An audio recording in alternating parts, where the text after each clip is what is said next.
Assalaamu calaykum asxaabta soo dhawaada waa mar kale iyo muuqaal cusub maasha Allah. Maanta waxaa idin wadaa ceysh. Asxaab badan ayaa naga codsatay ceyshka maasha Allah.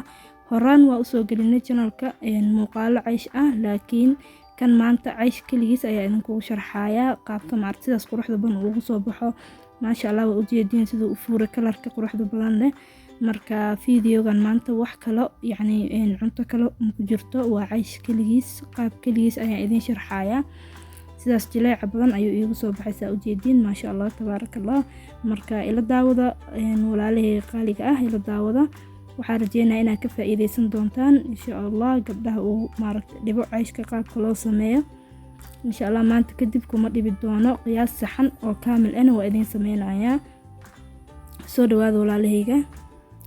marka halkan waxaa kusoo diyaarsaday alaabtii waa 3 qaado oo sokor ah, qaado yar oo cusbo ah, qaado yar oo faxisa ah iyo wax yar oo qorfo shiidan ah. hadaa jeceshahay heel ku darsan kartaa. halkaana waxaan ku haystaa waa 2 koob oo caano ah maasha Allah. meeshan waxaa kusoo shubtay oo kusoo diyaarsaday 5 koob oo bur ah. waa 5 koob oo bur ah. qiyaasta sadaa raacdo iyo qaabka waxa sheesan iska saxdo insha Allah. waxaan rajeynayaa ceysh qurux badan inuu ku soo baxo oo aad ku farxi doontid, aadna uga heli doontid, aadna u macaan. marka maasha Allah walaalaheyga meeshan waan kusoo shubtay caanihii iyo alaabadii aan idin tusay, faxisadii iyo heelkii iyo wixii dhan. heel ma ahan qorfo aan ka wada raaliga ahaada. meeshan ayaa kusoo shubtay. kadib waxaa ku darayaa wax yar oo saliid ah si uu si fiican ugu xasho. kadib waxaa sameynaysaa ceyshka waa all about waa xashida. marka si fiican u xashaysaa, you make sure inaad 5 daqiiqo ilaa adu iska 6 daqiiqo meelahaas inaad xashtid oo si fiican u xashtid waaye. marka aad u xashto marka meeshaas ku soo daboolanaysaa, waa u kaadinaysaa. marka waxaa siinaysaa 30 daqiiqo oo uu ku faxo. hadaa meel kulul joogto, hadaa dhulkan qabobaha joogtane adi ilaa 1 saac 1 saac iyo bar ayaa siinaysaa.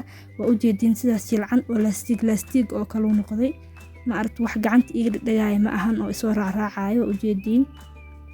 midda kale asxaabta u jeedin ceyshka aniga kuma qasin wax biyo ah, waxaan ku qasay waa caano ayaan ku qasay. caano aan soo qastay ay ahaayeen oo qandac ah. marka insha Allah waxaan tusayaa ilaa 2 xabo. halkan ayaa hadda 1 xabo soo fidsanayaa saa u jeedin. mar hadda ceyshka qasida iyo ku hagaagto iyo xashida fidinta iyo dubida waxa waaye wax saa weyn ma aha. qof walba ayaa fidsan karo, qof walba ayaa duban karo maasha Allah. marba hadduu xashidiisa ay ku fiicnaato ceysh qurux badan ayaa meesha kaaga soo baxayo. hal marka arina ay jirto idin sheegayo waxay tahay ceyshka hadaa rabto inuu ku kala foqo weynaanta ka badan markaa fidinaysa. hadaa aad u fidisid waxa waaye hadhowti wuu ku guduudana wuu ku qurux badnaanaya, laakiin ma ku fuuraan faantay dhaxda ma ku kala foqayo. waa ujeedin suu kala foqayo hadda maasha Allah. hadaa rabto saas inuu ku kala foqo oo wax dhaxda wax ka gashan karto oo noqdo, waxaa sameynaysaa waxaa ka dhigaysaa fidintaankiisa markaa fidinaysid waxaan aad u weynina ka dhigaysaa.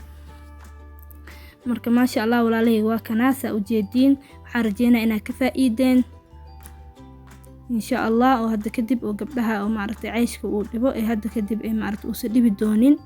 waa muuqaal hadaa soo tijaabiso insha Allah 100% sidaas hadda iigu soo baxay ayuu ku soo baxaya haddii aad raacdo waaye qaabkii aan u xashay iyo qaabkii aan ugu dadaray alaabadii aan tusayay waxyaalihii aan ka sameynayay. marka maasha Allah walaalaheyga waa kaasaa ceyshkii aniga saana ku soo dhameynayaa. kadibna waa isku soo noqonaynaa insha Allah.